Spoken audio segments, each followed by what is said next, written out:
I'm Rout Reigart. Those of you who were here last night, I'm the same person I was last night. But one of the things about these introductions is Jay always prepares a beautiful, inspiring introduction. So I always try not to say very much except welcome to this year's forum, the 36th annual forum, Beyond Pesticides. It's amazing, 36 years. And every year we get new people. We get some of the old people that come every time. And it's really a very exciting event. So I'd like to welcome all of you to this 36th annual forum. Today is very packed, but very exciting. I know you will all enjoy it thoroughly, so welcome. And now let Jay give his inspiring introduction.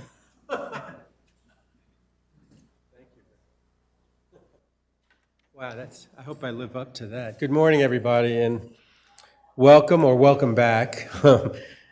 If you weren't here yesterday, I always find the first day incredibly important to the conference because we talk about a lot of issues that are problematic. We define problems. And this year's 36th National Forum, as Rout said, the Organic Neighborhoods for Healthy Children, Family, and Ecology, reaffirms the value of this organization in bringing together people to share in the latest science, policies, and practices that protect health and the environment. That's what we're about. We try to take a positive approach in showcasing the opportunities to adopt organic practices that eliminate the need for toxic chemicals. The change, as we talked about yesterday, is emanating from the communities and businesses across the country to a large degree because federal and state policy is not functioning as it should for the common good. There are many factors that drive pesticide dependency, but in most cases, we're finding pesticides in use, their use determinations do not include an evaluation of need and the assessment of the availability of alternatives.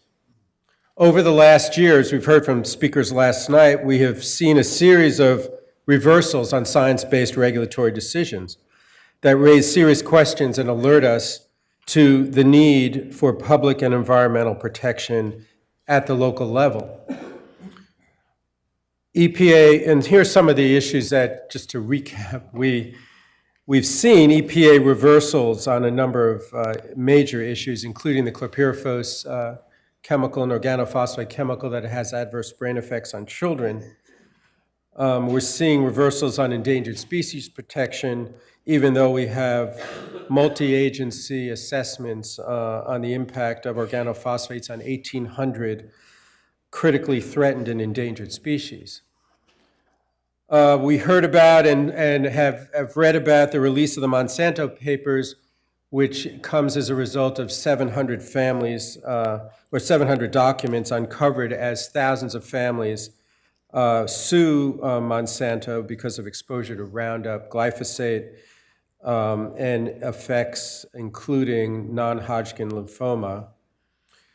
The documents raise questionable issues around science and the use of science, and we heard last night about ghostwriting and the successful attempt, I would say, to undermine independent research published in the independent scientific literature. And as the debate on the credibility of EPA's oversight and chemical industry efforts to undermine sound science escalates, we must continue to elevate the transition to organic management systems.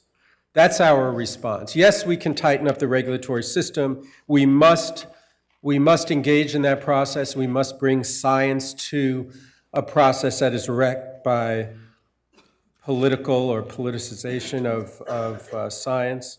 We must do that, but at the same time, we have an opportunity to put in place alternative management practices, as we saw yesterday at Irvine Unified School District.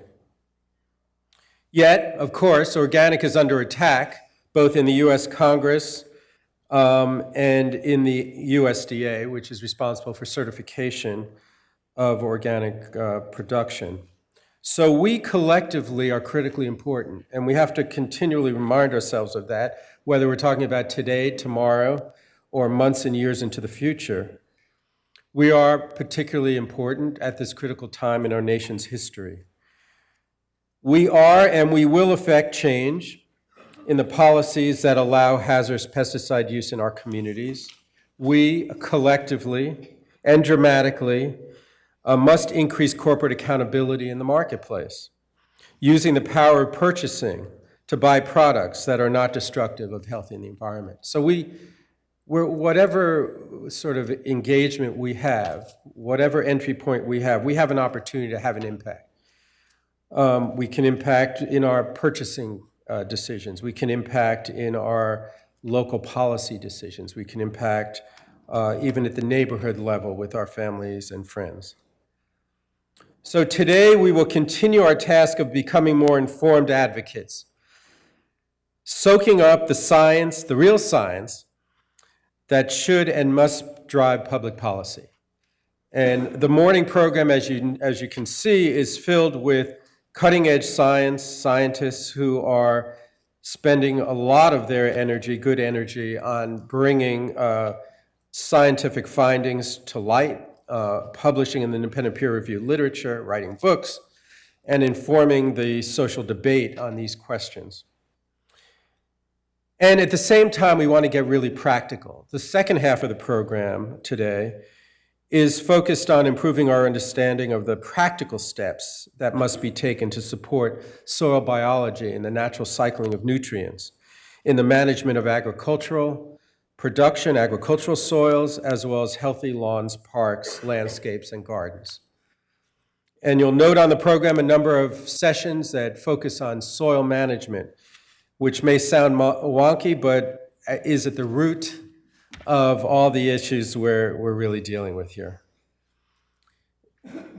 There is, I think you'll agree, an increasing awareness of the need to advance land management and food production systems that regenerate the earth, sequester carbon, protect and enhance biodiversity, the local ecology, and supports and enhances living systems.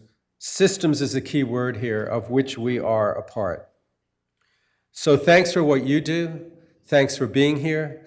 And let's have a little fun as we go through this process, because, we need a little of that. So that's why we have a lot of wine, at breaks and dinner and so forth. So again, this means a lot to me personally. I think Beyond Pesticides believes deeply in what you are doing. We are structured as an organization to support local action, to support science to the extent that we can, and to basically elevate your voices as we move ahead with really big challenges. Christina Shea, the Mayor Pro Tem, was unable to be here this morning. She'll be here at other points during the day. You met her yesterday, and we're really thankful for her role, the role that she plays in the city of Irvine and even nationally now. So I instead will turn the podium over to Bob Johnson, who's a founding member of Non-Toxic Irvine, and will do some of the introductions. Thank you.